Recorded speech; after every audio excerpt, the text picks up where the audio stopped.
This channel does not promote any violent, harmful, or illegal activities. All content provided by this channel is meant for an educational purpose only. বিতর্ক চাপানুতর একরাশ প্রশ্ন নিয়েই হয়ে গিয়েছে এসএসসির নতুন শিক্ষক নিয়োগের পরীক্ষা। আবেদনকারীর সংখ্যা মোট 5,65,000 চাকরি প্রার্থী।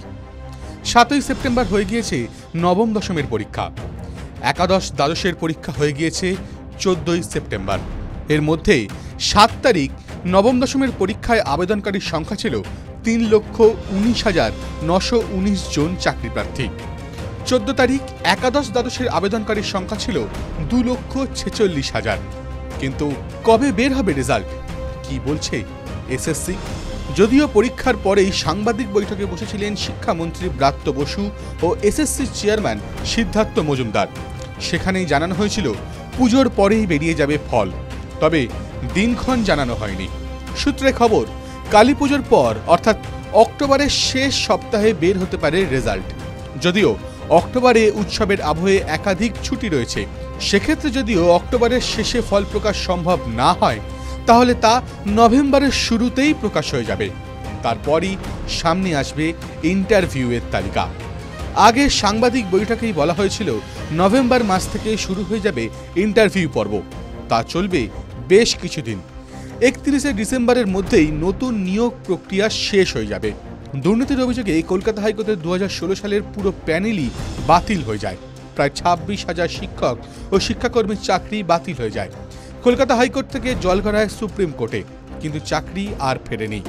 এরই মধ্যে যোগ্য অযোগ্যদের নিয়ে চাপানুতরের মধ্যেই নতুন পরীক্ষার কিছুদিন আগে 1806 জন দাগির নাম সামনে আনে এসএসসি। TV9 Bangla digital.